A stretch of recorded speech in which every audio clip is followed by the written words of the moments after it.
Hello, everybody. It's me, Shannon LaBrugiere. I am live and loving it tonight. Welcome to Sunday Night Live, where we explore the principles that allow us to thrive in change. And when I talk about thriving in change, I don't mean that every minute of every day looks like, the pumpkin patch, everything in bloom, awesome. No, that's not what I mean. What I mean is that no matter what the season we're in, our roots can be nourished. And then in those seasons where we are just killing it and things are going great and we're achieving our goals and we're accomplishing all kinds of stuff and we've got all kinds of fruit in our lives, all of that nourishment that we got during those cold and rainy seasons is doing its good work. Thriving doesn't mean that we always look like we're blooming, but we are always being nourished and we're committed to the process. So welcome. Thank you for being committed to the process. Thank you for being here. Go ahead and drop your name in the comments and say hi. If you've never given StreamYard permission to use your name when you make a comment, go ahead and do that so that you can be part of this process and I can know who you are and you can interact with us. So just give StreamYard permission so your comments can be seen. That'll be great. I would love to know, especially if this is the first time you've ever tuned into Sunday Night Live, or maybe it's the first time that you've ever actually participated. Shauna, Missy, I'm so glad you're here. Oh, Margaret, I'm glad you're here too. So thrilled to have you. Tammy, I know that you're often tuning in, but your comments aren't showing, and we need to get to the bottom of that because I see them after. So I'm just going to say hi to Tammy. And Corinne, hi, glad you're here. Love seeing you guys jump on. We are going to talk about some surprising stuff tonight.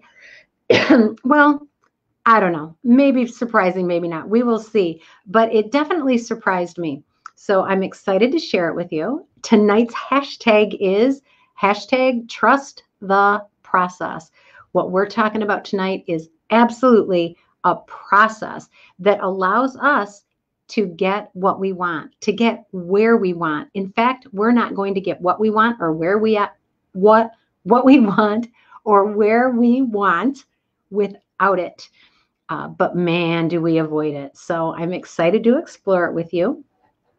I'd like to mention that our sponsor is Thumb Roast Coffee. If you've never tried Thumb Roast Coffee, you are in for a treat. It is the best coffee ever. It is my favorite. I've loved all of it, and I've tried many of their different roasts. So good. I encourage you, if you've never tried it, give yourself a treat. Go to thumbroastcoffee.com and use the code THRIVE, THRIVE, and you'll get 15% off of your order. It'll come right to your mailbox. And I'm telling you, it will smell so good. You won't even believe it. It'll smell so good. You won't be able to get up and drink it. Let's see, Kelly's here. Yay. And Carol's here. And thank you, Carol. Yes, it's #trust the process. For everybody else who's here, feel free to jump into those comments. I can't wait to hear from you. And we are going to get started. So many years ago, over 30 years ago, when our first son was born, his name is Dan, I was fascinated at his growth and development. I was just riveted. It seemed like every day something new and exciting was happening in that baby's life.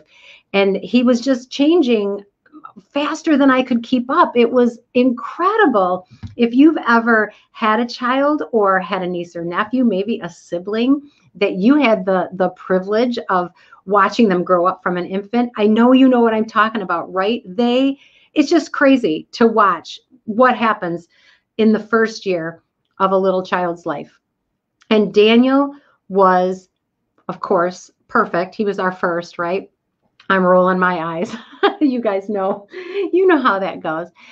But this is what I loved about Daniel. I watched him try to learn to walk, And it was an amazing process. And that child fell down more times than I could count. In fact, in his Christmas pictures, he turned 1 in February. So he would have been about 10 months old.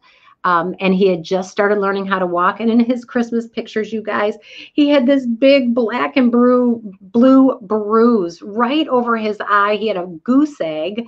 It was hideous. And it was all because he had been trying to take a few steps and he had fallen down a lot. Bumped his little head on the end of the table and my heart was broken, but he didn't stop.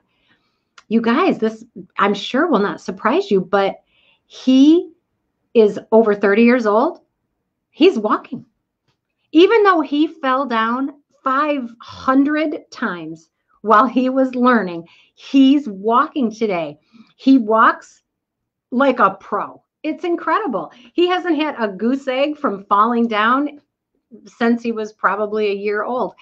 Incredible stuff. Daniel, in spite of the fact that he fell down literally hundreds of times, managed to learn how to walk. I've really been enjoying watching Bria, our granddaughter. She's learned how to do cartwheels, and she was a little bit envious of her sister.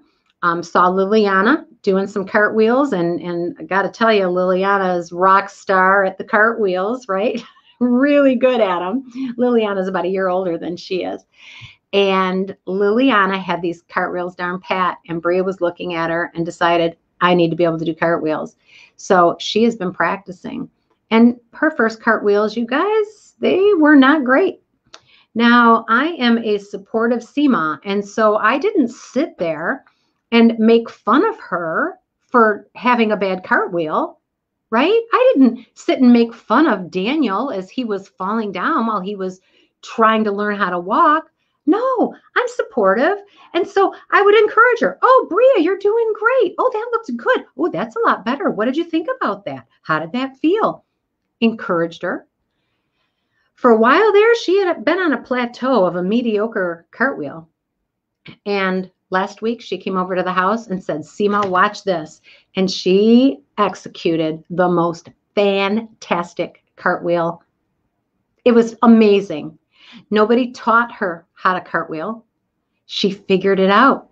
She tried and she tried and she tried, and she watched somebody who could do it well, and she was trying to teach me how to cartwheel. You guys, I did not try that. No way am I trying a cartwheel. But she kept trying to convince me, Seema, this is what you have to do. And she was telling me step by step by step.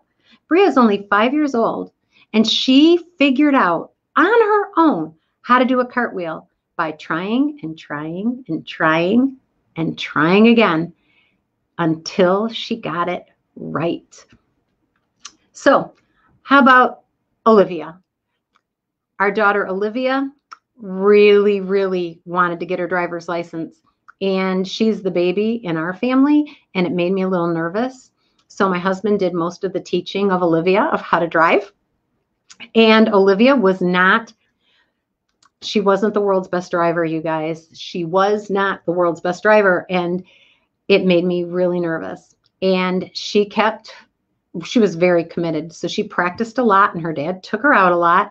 And I was convinced that it was terrible and she would never get better. And Ken and I really didn't want her to get her driver's license yet, but she wanted to really bad. So this was the plan we cooked up. It was Thanksgiving weekend, and the weather was good. The roads weren't slippery here in Michigan at all. So we thought, okay, this would be great. We're going to let Olivia go and take her driving test. We're going to let her do it. And the driving instructor is going to fail her, and then she'll have to wait a certain amount of time before she can take the test again. And we will have bought ourselves some breathing room, and we won't be the bad guys. Any parents out there raising your hand saying, yes, we've been there. Don't like to be the bad guy. So we just knew that this was going to be our solution to her not going out there and driving. And I went to work that day. It was the day after Thanksgiving. I went to work. I was at work. Ken took her to get her, do her test. And I was blissful just thinking about what a a great thing this was going to be, that Olivia was going to go and fail her driving test, and then I wouldn't have to be the evil person who wouldn't let her drive. And she called me on the phone and said, Mom, guess what? I got my driver permit. I got my driver's license. I got my driver's license. What? What? What do you mean you got your driver's license? Put your dad on the phone. Ken, what is going on? I thought she stunk. I didn't think she was good. He goes, Shannon, you should have seen her. He said, she just nailed it. He goes, I've never seen anybody parallel park like that in my life. He goes, I couldn't parallel park like that. Olivia was so committed. She worked so hard at it. She tried and tried and tried, and then she made it. She got her driving permit because she was willing to keep doing it wrong until she finally got it right. Daniel learned to walk because he was willing to keep doing it wrong, not the same amount of wrong every time. We're going to talk about that. But he was willing to keep doing it wrong until he got it right because he was motivated to walk. Bria was motivated to do that cartwheel. Olivia was motivated to get that driver's license. And I want to ask you, how much failure are you willing to embrace to get what you want? How much failure are you willing to embrace to get what you want? Because guess what? That thing that you try to avoid, that thing that you're telling yourself, I can't try because I'll mess it up. It is the exact thing that powers you to the dream that you're pursuing, to the accomplishment that you wish you had, to the change you want to see happen in the world. Failure is the only route to get there. You have to fail if you're going to get there. Oh, my word. So let's see. Kelly says this. Kids are determined. And yes, they are, aren't they? And Shay, oh, welcome, Shay. Determined, how much failure? Yeah, it's a good question, isn't it? Because guess what? Unless we fail, we can't learn. If you're a member of the Sunday Night Live group, I posted a video in there, and I love the video. And so if you're not, just you can go to Sunday Night Live with Shannon LaBriere, and you can request to be a member, answer a couple of questions, and I'll let you in. There's a video there that I just love, and it is of a baby. It's like time lapse of a baby learning to walk. Falling down, falling down, falling down, but every time getting a little bit better. Kelly, this is fun. Yeah. Try not, do or do not. That's what Yoda says, right? There's no try, right? You either do or you don't. No trying. Yeah, you just have to do it. Even if you don't do it right when you start, it allows you to get information that works with your brain to get you better the next time. So, first thing I want you to remember is this: failure is normal. Failure is normal. Think about your childhood. Think about how hard it was to learn to walk or ride a bike or learn that video game. But you persevered. You kept at it. This is the thing, though. The older we get, the more we start to resist failure. The more we start to resist failure. Because failure starts to, let me see, instead of cheering people on when they fail as they get older, there seem to be more people standing around being judgy about it. Am I right? Am I right? There seems to be, the older we get, more judgment attached to failing. And think about as you come up through the ranks in school. Think about what happens when you fail, when you try something and you don't get it right. You get that bad grade, right? It gets posted up on the board. At least it used to back in the day. I'm sure they don't do that now. But back in the day, yeah, all of the Fs, we all know who failed. It's right up there on the board. Everybody's test scores were there. Failing got to be something that we avoided. It got to be something we avoided. Thomas Edison said this: as he was developing the light bulb, He had learned over 100 ways that it won't work. Failure is normal. Anybody who's accomplishing anything has failed. Anybody. And that includes you. Think about the things that you're most proud of in your life and think about how imperfectly those things were executed before you finally got it under your belt, before you finally figured it out. Oh, this is how you do it. And then it felt easy until the next time you had to do something new. And then the resistance hits in, right? I just want you to know failure is normal. It is a part of the process. It's how humans learn. That's why babies fall down and get back up and fall down and get back up. Because every time they fall down, their brain says, ooh, don't do it that way. How about balancing on both of your feet? Doesn't speak those words. It's not an intellectual process. It's happening in split seconds. When you allow yourself to reflect on a failure, you are walking down some of the best learning paths that your brain has to offer. When you take a moment to consider, what about that went well? What worked just now? I just did something and it worked. What worked? Asking yourself what worked, super powerful. Asking yourself, what didn't work? Also powerful. But we don't love to spend time there, do we? But failure is normal. We've all done it. We started doing it the minute we started trying to walk or trying to feed ourselves. We've always been failing. It's only when we get older that it becomes a big deal. And I want you to know it's not a big deal for everybody. You might have a peanut gallery of people who are standing around watching and waiting for you to fail. And I want you to know that that's not who we are here. That's not who we are on Sunday Night Live. That's not who we are in the Livestream Leadership Program. We are people who say, go you. It's okay if you fell down. You can do it. What'd you learn? Get back up.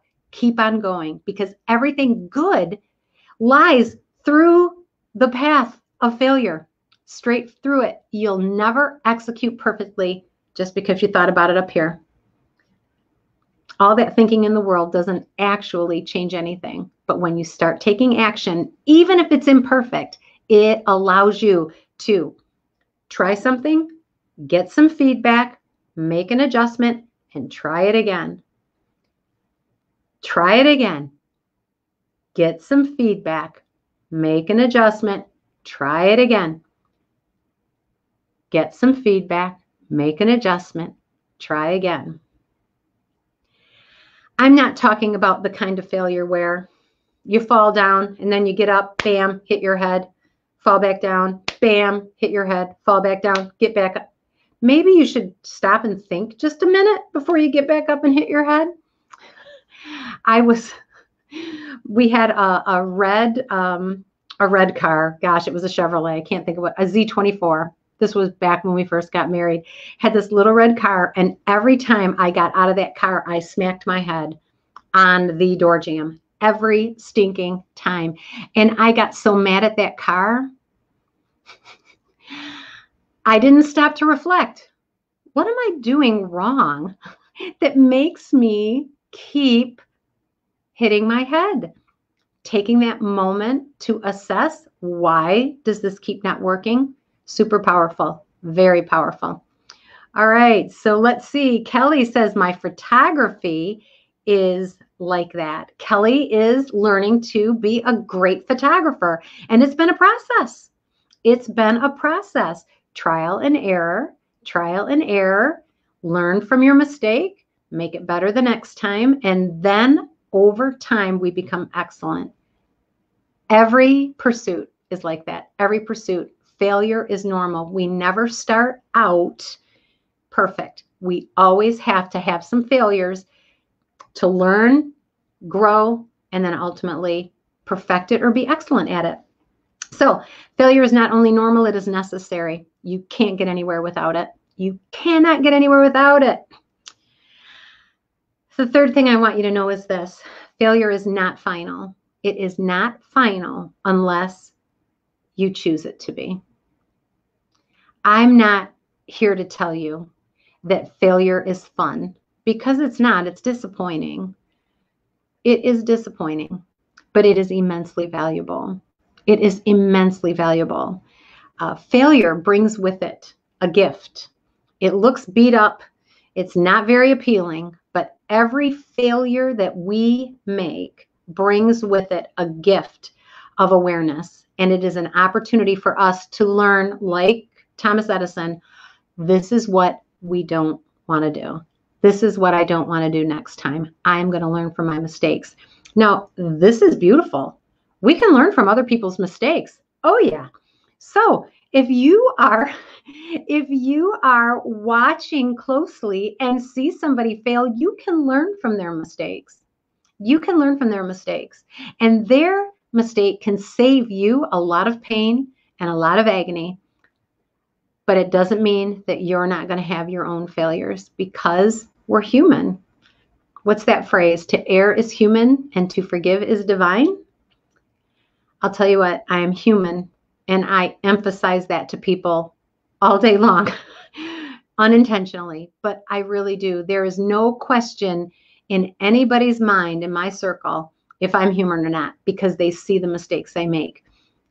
The good news is that I don't let those mistakes stop me, at least most of the time. And I want to encourage you, understand failure isn't final. It is great that you failed because it meant you tried, and now you've got information that you would not have gotten any other way. Don't waste a good failure. Don't waste it. I see so many people that fail and then they just pack it all up and they leave. They shut it down. They're done. They're never going to try again. And they've wasted the pain. The pain and the disappointment of falling short comes with, and we could also have labeled this hashtag find the beauty.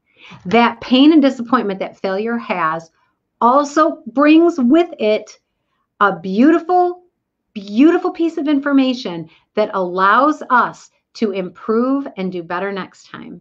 And when we are aware of that, we will not let the pain of a failure stop us or discourage us for too long. Take 24 hours, nurse your wounds, and then stand up and get moving.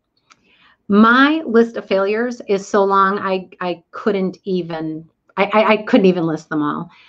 I'd like to share one. I got my dream job. I got my dream job, which was to teach people how to communicate better and to also coach teams made up of managers and employees, help them to work together to problem solve on projects. And it was the job of a lifetime. And so I got to spend my days creating lesson plans, creating engaging activities so that I could train teams how to communicate. And while I was focused on training teams how to communicate, I forgot to communicate with them. I'd shut my door because I didn't want to be disturbed. You guys, talk about a failure. My whole job was to teach them how to communicate. And instead of showing them what it was like, I stopped communicating with them so that I could work harder on telling them how to communicate. Yeah, I learned a lot from that, you guys. I learned a lot from that. It was valuable. It was painful. It made me very sad. It cost me so many things that I valued. It cost me a job that I loved. It cost me some relationships with people that I thought were friends that weren't. It cost me a good shift because I worked in a 24-hour facility. And when I was doing the training, I got to work days and have weekends off like everybody else in the world. And when I wasn't doing that job, I got to work from 3:30 to midnight, and then I had to work weekends. So I love failures, but I'll tell you what, I learned a lot too. And then I started looking for my next opportunity. And when I got it, I knew what not to do. My door stayed open. I learned to communicate better. I learned from that failure. It wasn't a waste. Don't waste your failures. All right. Oh, failure doesn't define you, says Kelly. I love that. All right, Carol says, remembering the first times I had to play the piano in church, my lessons were fun. My recitals were good, but playing in church was terrifying. Yeah. Carol, I'm willing to bet that it didn't go flawlessly either, at least not the first few times. But you learned, right? You learned. I can appreciate that. Learning a musical instrument is an effort. It takes intention, it takes practice, it takes hard work, it takes a willingness to try and fail. Beautiful stuff. But boy, what is it that you're doing? I'd love to know, those of you who are watching, um, I'd love to know, what is it that you came out on the other side of failure? Like, you did it. You persevered. You failed until you finally made it. I would love to know, where is that for you? Where is that for you? For me, Carol, one of the ways that comes to my mind is playing the piano. I chose to learn to play the piano as an adult. And so I wasn't in the little kid category where when you play sort of mediocre, everybody still cheers for you because you're so cute and awesome and look at how hard she's trying. When, you know, a 35-year-old woman gets up in front of a group of people and starts to play the piano and it's mediocre, the cheers are not as loud, let me just say. Tough stuff, but I was committed to it. And so I sucked it up and I failed in front of a lot of people. But I eventually got to where I could do it without that terror and fear. I conquered it. What have you conquered? Kelly says she's eager to learn. And, you know, that's a huge bonus when we're talking about failure. When you're eager to learn a new skill, failure really doesn't hurt as bad. You're just like, okay, yeah, I know. Okay, fine. I'm going to keep going because I want it that bad. Being motivated really helps. Anybody else want to share? Where have you conquered the failure thing in your life? Because that area where you've had success, where you worked through the failure and you did it, you made it, use that as proof that the failure you're struggling with now isn't going to define you. Use that former triumph. I don't care if you have to go all the way back to when you got your driver's license or to where you learned to walk. You know what? You failed and you got back up and now you're walking, my friend. You can do it. If you've done it once, you can do it again. I don't care what failure you're dealing with right now. It does not have to define you. It does not have to be final unless you choose it to be. Failure is normal. You're not terrible because you failed. Failure is necessary. It's how our brains receive feedback so that we can get better. And failure is not final unless you choose it to be. All right, you guys, this has been fun. Thank you so much for tuning in to Sunday Night Live, to the Thrive and Change podcast. For those of you who don't know, the audio version of Sunday Night Live is available as a podcast on Spotify, on Apple Podcasts, I think. It's also available on Anchor. So if you would rather listen on your commute instead of watch a video, that podcast is for you. I encourage you to check it out. And thank you. Ooh, we've got a confession here and I love it. All right, Corinne, let's hear it. Corinne says, I failed an engineering licensing exam twice. That's awesome, Corinne. Well done. Well done. And I applaud you because you went back. Sounds like third time was the charm. Did you pass it on the third time, Corinne, or are you still studying? Let us know. All right, Shay says this, after getting in church, doing children's ministry once a month, we started adult church in the sanctuary, a congregation of 200 to 300 people, which is a lot different from children. I'd speak and I'd get nervous and my head would begin to jerk. Oh my gosh, Shay, I can speak now without my head bobbing everywhere. Once a month, I continue to open service with these children, 30 to 50 kids. That is beautiful. And Shay, you've mastered it, right? You got past it. You didn't let it stop you. Well done. All right. So Corinne, what a great thought this is. After reflection, I realized that isn't what I wanted to do. You know, that's worth exploring. Thank you for mentioning that. That is worth exploring. You know, sometimes we're failing because it's not our thing. It might be what we thought we wanted. It might be what somebody else wanted us to do. But if we're not good at it and we don't love it and it's not worth it to pursue, you head in a different direction. Failure is very valuable. It tells us a lot of stuff. And I'm so glad you mentioned that, Corinne, because it's really valuable. Just because you fail at something doesn't mean you have to keep going back and failing at it. But we can reflect. And what did it tell us? What did we learn from it? I love it. Shay says this, absolutely. God directed our opening every time. Yeah, you found a place to put your nerves, didn't you? You worked through it, Shay, and then you said, you know what? I'm not going to worry about this. I'm going to let God worry about it. You found some place to put the fear. That is something that one of these days we'll talk about. But this idea of where do we put the fear? Where do we set it when we are afraid to try something, when we are afraid to take that risk, when we are afraid to fail? What do we do with that fear? Where do we put it while we forge ahead and do what we know needs to be done? And you found a great place to put it. So well done, Shay. All right, everybody. Thank you for jumping in on the first day of daylight savings time here in the United States, most of the states in the United States. I'm delighted to spend the evening with you. I hope this helped. I'd love to hear from you. Does this help? How does this show up for you? How has failure played a role in where you're at today? Share that in the comments. I'd love to keep track. And if you want, go check out that video of that time lapse of the baby learning to walk. Lots of falling down happening in there, you guys. All right. With that, take care. I love you. God bless you, and goodbye.